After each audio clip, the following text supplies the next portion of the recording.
My name is Chris, and I have a Buddhist name also called Myoji Yushu, but I guess it's easier just to remember me as Chris. One of the aspects of Buddhism for me is the idea of welcoming. And I noticed Kevin in his welcome to you mentioned the word welcome 3 times. It's kind of auspicious in a way. One of the lovely things about the word welcome is it's an invitation to keep on welcoming. Not just as a welcome, say, oh, welcome, and that's that done. It's to think of welcoming all the time, welcoming each moment. Welcome each moment you feel the sun on your face, or hear a bird sing, or even welcome things that are hard to welcome. It's really interesting. We'll take a moment actually just to go around for everybody to say their name. And when you say your name, everybody else is going to repeat your name back to you. Alright?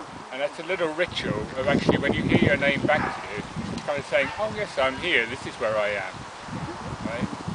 Rather than back home or whatever you're going to be doing later on today. I'm here now in this moment.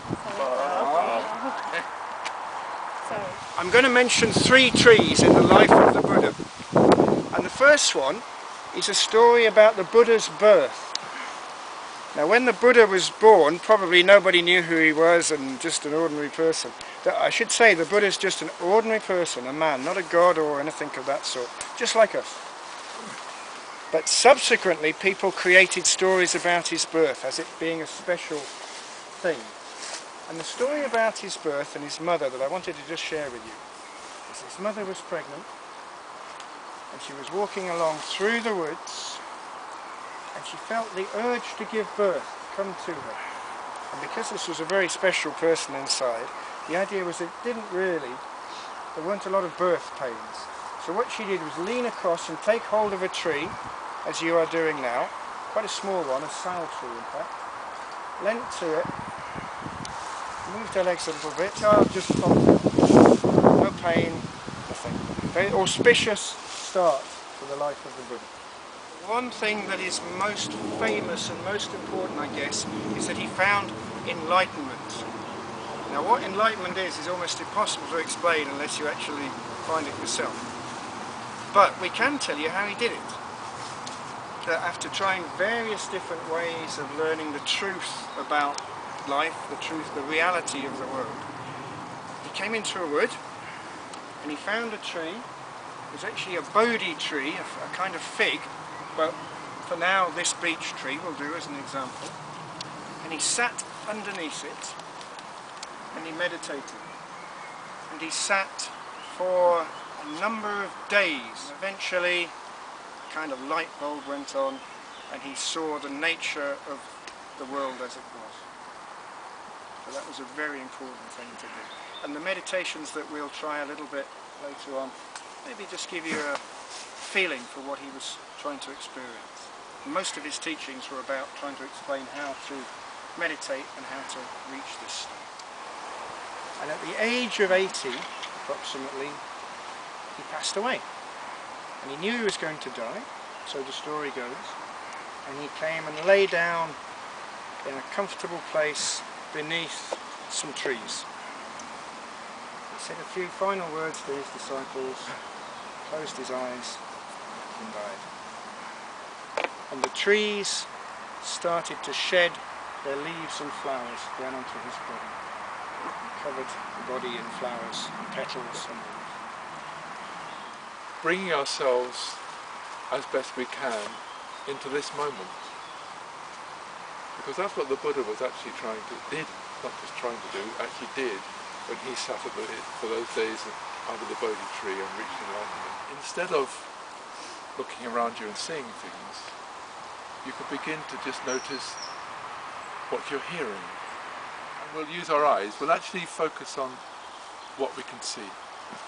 But I'd like you to focus your attention, as best you can, on colour. As you may have just discovered though, it's really hard to do one thing at once. And maybe that's why what the Buddha was doing when he sat down for several days turned out not to be an easy thing. In fact, he'd been practicing it for at least one lifetime. Feel the gravelly ground underfoot. He's going to make something out of it, but I think he's People like it so much, I think.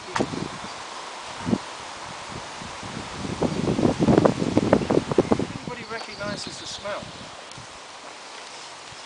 You've got furniture at home and polish the furniture. It's About why we have these particular things here. Well, the Buddha statue almost speaks for itself. I mean, the representation, as it's come down the ages, of the Buddha, who was a person 2,500 years ago. Let me say, when Buddhists, we will sit in front of the statue, we'll kneel in front of the statue, and even sometimes bow in front of the statue. But it's not quite the same as worshipping a god, because the Buddha didn't have, let's say, anything to say about how the world was created. He was much more interested, in fact totally interested, in how we live in it, what we do about it, as it were. Flowers, on the other hand, are here, they're now, and they're beautiful, like us.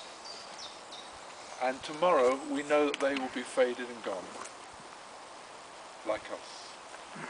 So while there's beauty and preciousness in our shrine, there's a certain realism in it too, to remind us. The light then is the idea of his teaching is like a light in the world, and that image is used in, of course, in a lot of religion. The gold colour is precious. It's representing preciousness, and we regard the Buddha and his teachings as something precious to us. And finally, the incense. It's the good life that we try and lead as Buddhists is represented in a way by the incense, and you can see it just wafting around. The smoke blows around, and the scent pervades the air. And we say that as the perfect life of the Buddha pervades the whole world.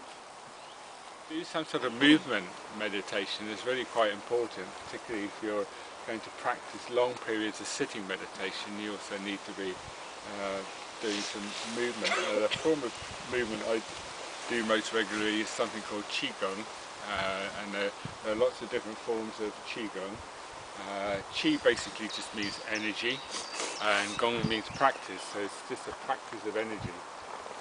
And I treat this not as something separate from meditation, but treat it as another form of meditation.